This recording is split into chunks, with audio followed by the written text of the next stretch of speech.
अब देखो, सबसे पहली बात, जो फाइल तुमने दी है मेरे को, मैंने ओपन की है मैक्स 2020 में, ठीक है। इम्पॉसिबल है कि तुमने सर ये 22 में फाइल ही काम। नहीं। ये फाइल नहीं है तुम्हारी? नहीं सर, ये मेरी फाइल ही नहीं है। मेरे पास तो यही फाइल आई है। हाँ। नहीं नहीं नहीं। लाइटिंग का एक बेसिक फंडा आपको बताता हूँ। कूल लाइट के साथ हमेशा वार्म लाइट्स होनी चाहिए, जैसे कूल बॉय के साथ हॉट गर्ल। ये फाइल, हाँ सर। ये हो गया डिनोजर, हो गया जीडफ तुमने लगा रखी है। ओके। और अब बताओ प्रॉब्लम क्या है? सर द प्रॉब्लम इज कि इसका जो ब्यूटिफिकेशन है, मैंने इसके साथ आपको रेंडर्स भी शेयर किए थे, तो मैं इससे आगे नहीं जा पा रही हूँ जितना भी मेरे से काम हो रहा है। इसमें शायद आपने वो वाली फाइल ओपन की है जिसमें सोफा लगा हुआ नहीं है, बट एक फाइल वो भी थी जिसमें सोफा और ये था। कोई बात नहीं, है ना।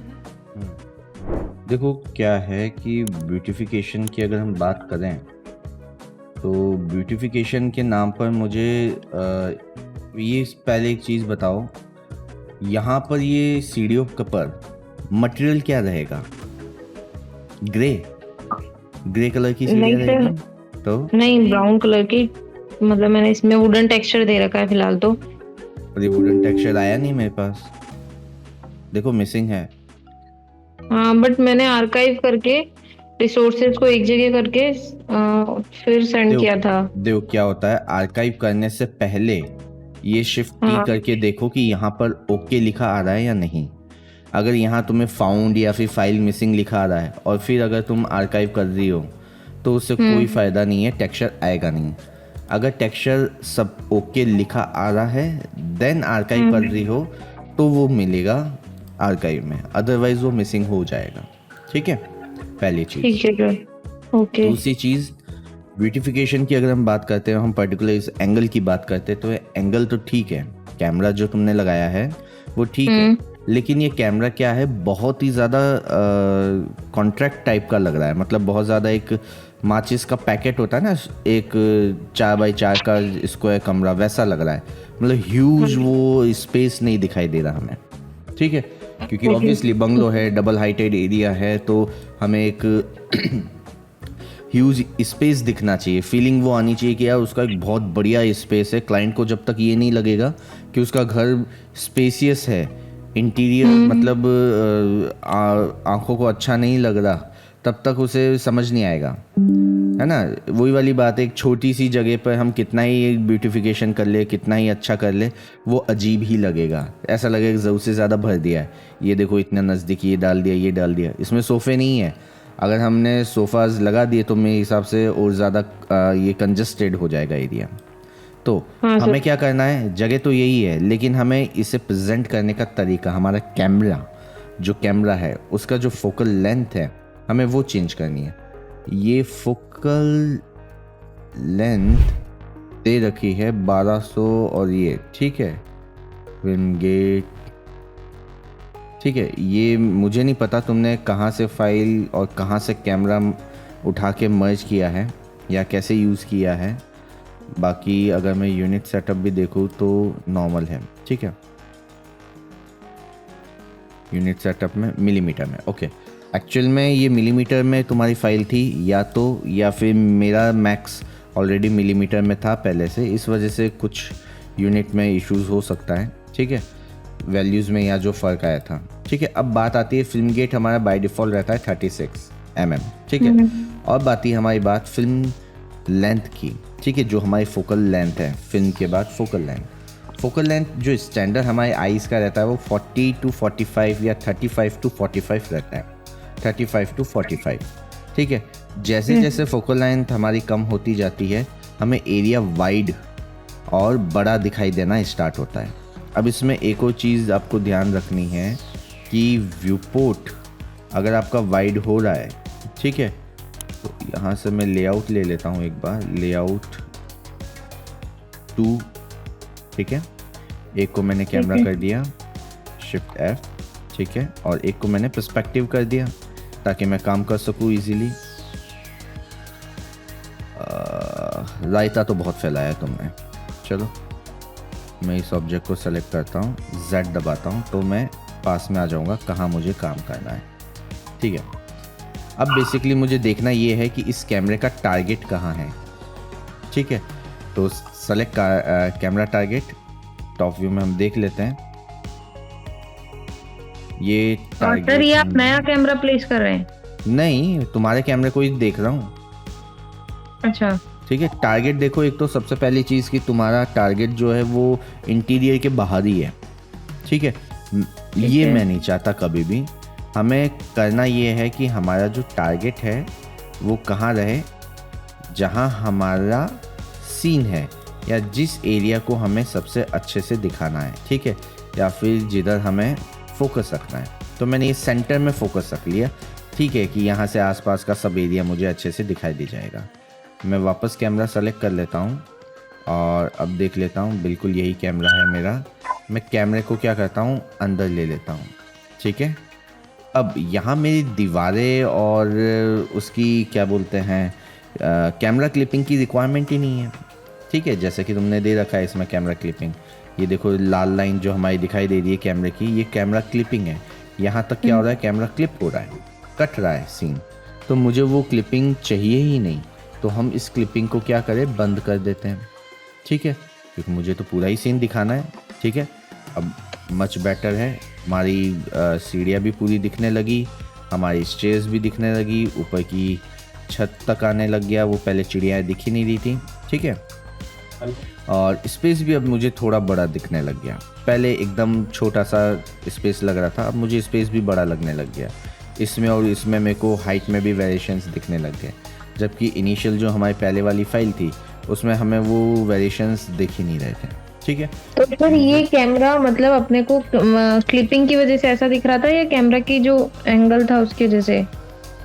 कैमरे की फोकल लेंथ की वजह से, फोकल लेंथ की वजह से ये सब चेंज हुआ पहले है। फोकल लेंथ क्या थी हमारी, अगर हम वापस कैमरे में आते हैं, हमारी फोकल लेंथ थी 40, ठीक है, ये फोकल लेंथ थी हमारी।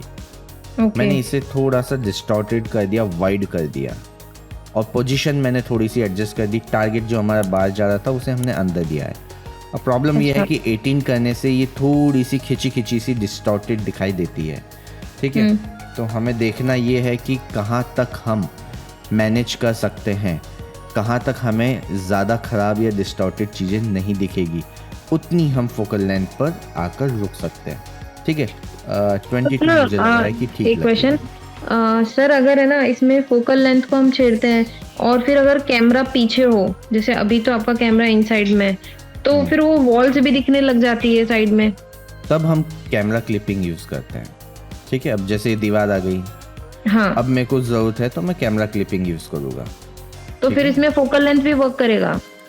वर्क तो करेगा ही, क्यों नहीं करेगा, हमेशा ही करेगा।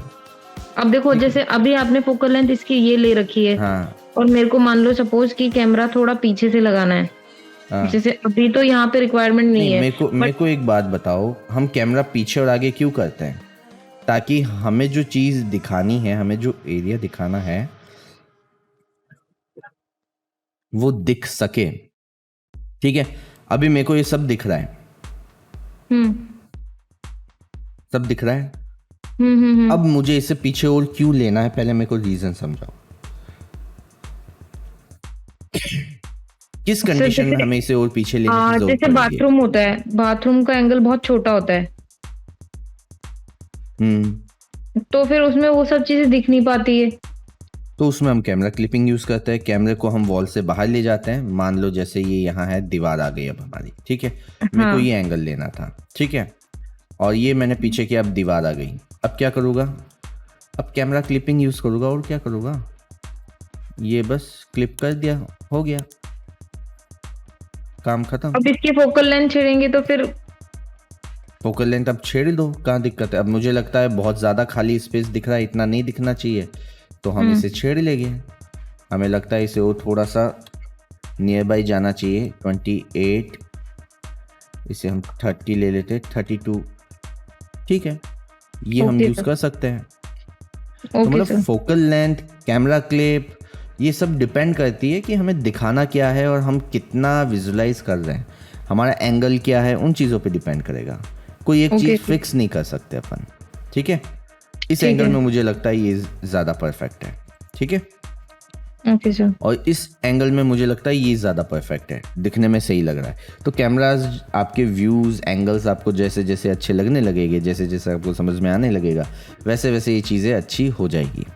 ठीक है, प्रैक्टिस, ये सिर्फ प्रैक्टिस मांगेगी और कुछ भी नहीं, टूल नहीं है, राइट। Okay sir. अब आती है बात ब्यूटिफिकेशन की। इसमें सबसे पहली चीज़ है, ब्यूटिफिकेशन के लिए हमें मटेरियल्स अच्छे चाहिए होते हैं। अगर मैं मटेरियल्स की बात करूँ, ये वुड हमने लगाया है, मेरे पास वुड आया नहीं है, लेकिन मुझे पता चल रहा है वुड में हमने सिर्फ एक ये डिफ्यूज़ मैप लगा रखा है। ठीक है, अगर हम एक प्लास्टिक के ऊपर आने वाली शाइन या फिर हमारे मोबाइल स्क्रीन के ऊपर आने वाले रिफ्लेक्शन को हटा देंगे तो वो कैसा दिखेगा? एकदम काला, नेट काला, जिसके ऊपर ना शाइन है, ना रिफ्लेक्शन है, ना लाइट का इफेक्ट आ रहा है, ना ग्लॉसीनेस आ रही है, कुछ भी नहीं। और जितने वर्ड अभी मैंने बोले, अगर उसे हम गूगल पे सर्च करें तो हमें याद आ जाएगा कि हम बचपन में इन चीज़ों को पढ़ते आ रहे हैं कि ग्लॉसीनेस क्या होती है, रिफ्लेक्शन क्या होता है। अब अगर मुझे पता ही नहीं रिफ्लेक्शन होता क्या है, और मैं सोचूं रिफ्लेक्शन का मतलब तो कॉफ़ी का मग होता है, तो फिर मैं कैसे काम करूँगा? इम्पॉसिबल है ना। अगर मुझे पता सर है आप कि प्लीज है ना स्लेव मोड में काम करेंगे। जो कलेक्ट रिसोर्स हो या कुछ भी हो, आर्काइव हो, मैंने पहले बोला है कोई भी चीज़ करने से पहले शिफ्ट टी प्रेस करो, यहाँ देखो ओके है या नहीं। अगर यह फाउंड लिखा है तो आपके सिस्टम में आपको टेक्सचर दिखाई देगा, क्योंकि ये फाउंड है, आपके खुद का पीसी है। अब आप किसी और के पीसी में ले जा रहे हो, कहने का मतलब है आंख बंद करके भी अगर तुम्हें तुम्हारे बेडरूम में घुमाया जाए तो तुम कैसे तैसे घूम लोगी, लेकिन किसी और के बेडरूम में घुमाया जाए तो ठोकर ही खाओगी ना। तो क्या है कि तुम्हारे सिस्टम से तुमने टेक्सचर लिया जब तुम फाइल बना रही थी, तो यहाँ पे फाउंड आने लगा। उसे एक प्रॉपर पाथ नहीं मिल रहा था, लेकिन वो फाउंड था। उसे पता है कि तुम्हारे पर्टिकुलर सिस्टम से तुमने डेटा ले रखा है और वो कलेक्ट कर रहा है उसे अपनी कैश मेमोरी में, टेम्परेरी फोल्डर में, कहीं ना कहीं उसे वो मिल रहा है, तुम्हारे ऐप डेटाज में मिल रहा है उसे।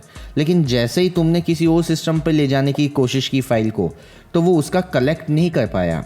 जो ओके नहीं थी, जो सिर्फ फाउंड थी या फिर जो मिसिंग थी, उसको वो कलेक्ट नहीं कर पाया और वो मेरे पास आ नहीं पाई।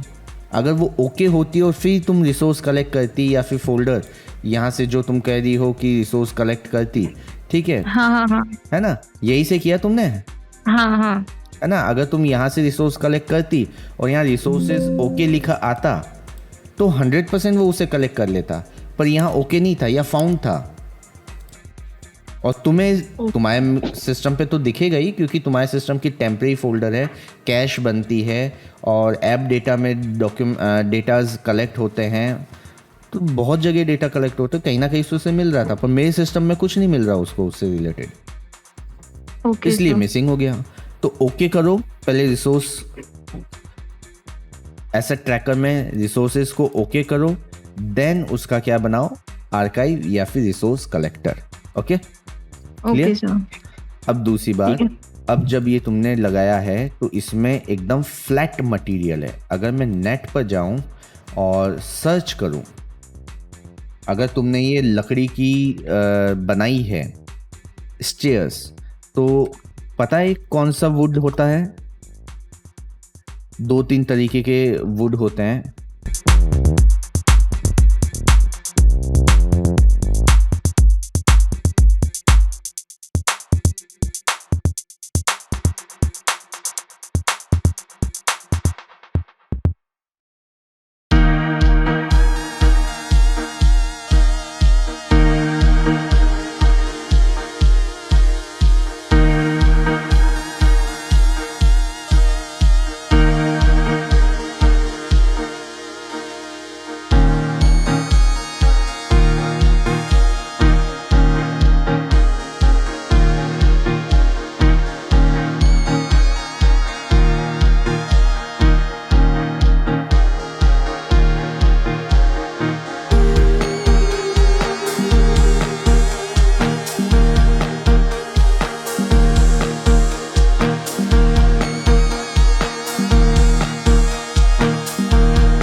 मतलब सर हमें पता होना चाहिए कि हमें रबर वुड यूज करना है या क्या, मतलब जो भी ऑब्वियसली पैटर्न होते हैं। ऑब्वियसली अगर हम इंटीरियर कर रहे हैं, कुछ भी कर रहे हैं, हमें पता तो होगा ही कि हम एग्जैक्टली करना क्या चाह रहे हैं, किसके जैसा दिखाना चाह रहे हैं। अगर हमें नाम नहीं पता, मान लो हमें नाम नहीं पता कि नहीं सर मेरे को तो पता ही नहीं रबर वुड है, मेरे को तो क्लाइंट ने कहा था कि वो WPC के चेयर्स बनाएगा, वो तो RCC के स्लैब डलवाएगा, नहीं तो वो तो अंदर पट्टियाँ डलवाएगा 2-2 इंच वाली और उसके ऊपर WPC पेस्ट करवाएगा, उसने तो ऐसा बोला था।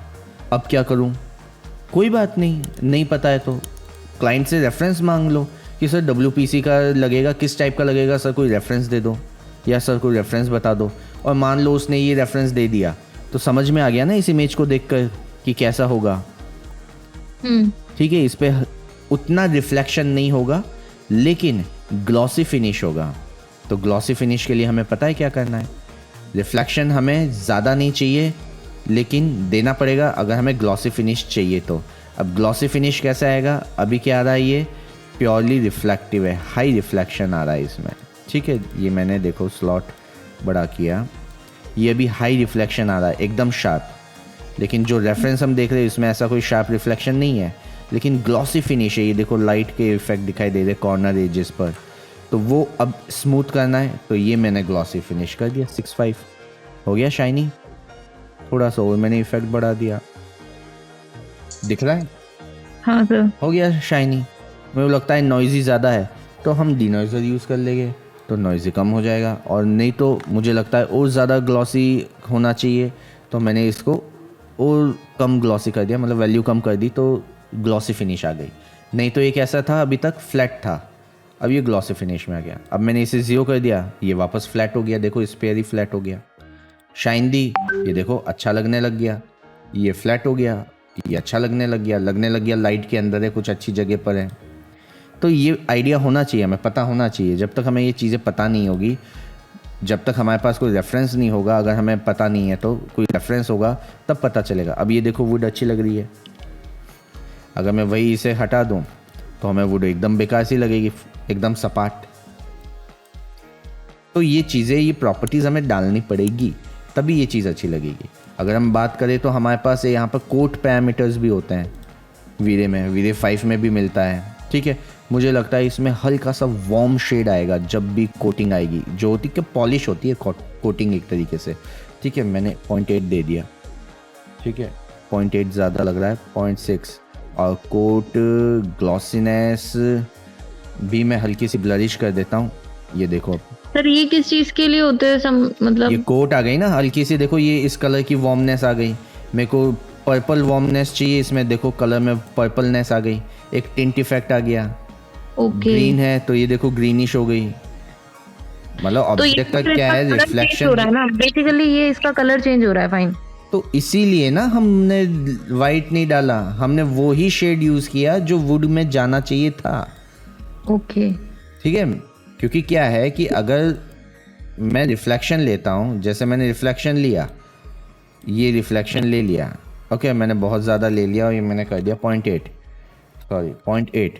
तो अब देखो ये नीचे वाला वुड जो है जहाँ रिफ्लेक्शन आ रहा है वहाँ तो सफ़ेदी आ गई ना। अच्छा अब ठीक है। ऑब्जेक्ट का मेन कलर कैसे मेंटेन करेंगे हम? तो इसके ऊपर हम कोट भी यूज़ कर सकते हैं।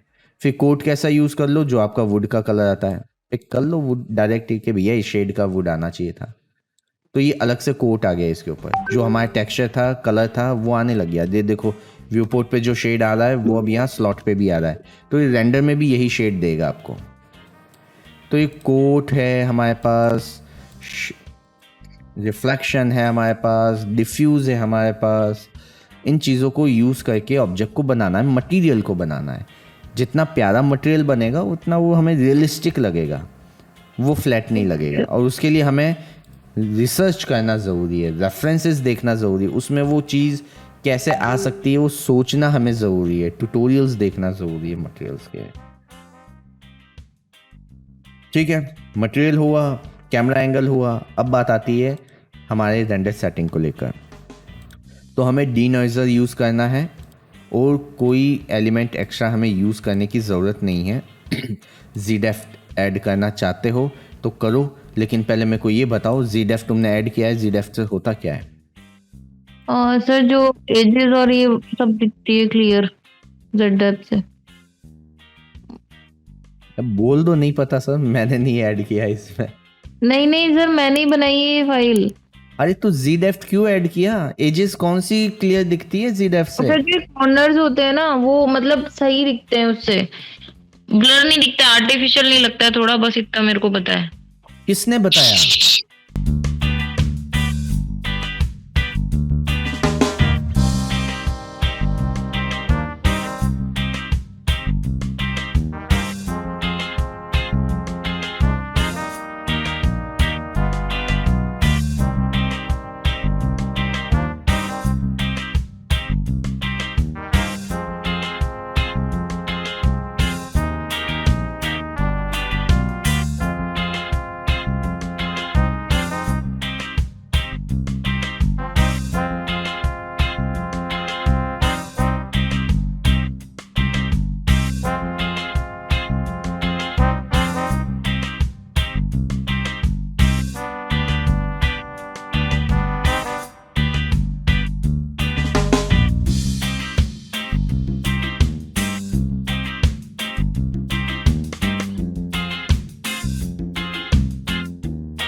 इंटेंसिटी और बढ़ा के देखो।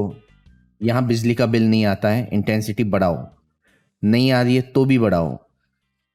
तब तक कोशिश करो इसके साथ प्ले करने की जब तक हमें जो चाहिए था वो नहीं आ जाता। ठीक है, वो आएगा। और वो क्यों आएगा? क्योंकि मैक्स को नहीं पता कि अतुल सर काम कर रहे हैं या रक्षा काम कर रही है। टूल है ये। इंटेंसिटी बढ़ाओगे तो इंटेंसिटी बढ़ने का इफेक्ट आएगा।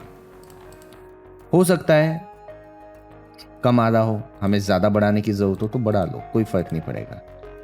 यहाँ से भी मैं एक सोर्स क्रिएट कर सकता हूँ लाइट का, क्योंकि ये क्या है, ओपन स्पेस है। यहाँ किचन में हो सकता है लाइट लगी है कोई, उसका यहाँ पर इम्पैक्ट आएगा, तो मैं यहाँ वो लाइट लगा सकता हूँ। यहाँ मैं शेड्स यूज़ कर सकता हूँ। मैं देखता हूँ कि हल्की सी वार्म शेड आ सकती है। ठीक है, और मुझे लगता है टेम्परेचर के साथ ही प्ले करना है, तो मैं टेम्परेचर के साथ प्ले करके देख सकता हूँ। वार्म मुझे लगा ज़्यादा हो गया है, क्योंकि स्पॉटलाइट्स भी हमने वार्म ली थी, तो हम इसे वही कूल बेस ले लेते हैं, ठीक है। आईएस लाइट की इंटेंसिटी मुझे और बढ़ाने की नीड लगती है थोड़ी सी, तो 5 की जगह 8 कर लेते हैं और बढ़ा लेते हैं, ठीक है। ये जो हमारा एरिया है स्टेयरकेस वाला, यहाँ पे कोई ना कोई स्पॉटलाइट तो हम लगाएंगे ही ना। ऐसा थोड़ी है कि इस पूरी दीवार पे हम कोई लाइट ट्रीटमेंट ही नहीं देंगे, और अगर हम नहीं दे रहे हैं तो बहुत गलत इंटीरियर डिज़ाइन किया है। जो वॉल आपकी इतनी बड़ी आ रही है, डबल हाइटेड फील आ रहा है, उस पर अगर आप कोई लाइट ट्रीटमेंट नहीं दे रहे हो तो आपका इंटीरियर डिज़ाइन करने का जो कंसेप्ट है वो मेरे तो गले।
एक्चुअली क्या होता है, एक दो बार मुझसे कोई सपोर्ट क्लास लेता है, उसके बाद वो घबरा जाता है कि छोड़ रहे यार, देख लेंगे, मेहनत कर लेंगे, कुछ और कर लेंगे।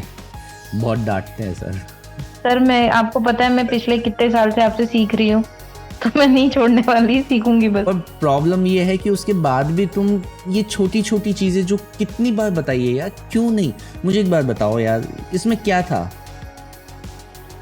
अब बगैर मटेरियल भी हम क्लाइंट को एक कंसेप्ट देते हैं ना, ये तो उसे अच्छा लगेगा यार। अच्छा सीन बनाया है, रेंडर अच्छा आ रहा है, मैंने क्या किया, कुछ नहीं किया।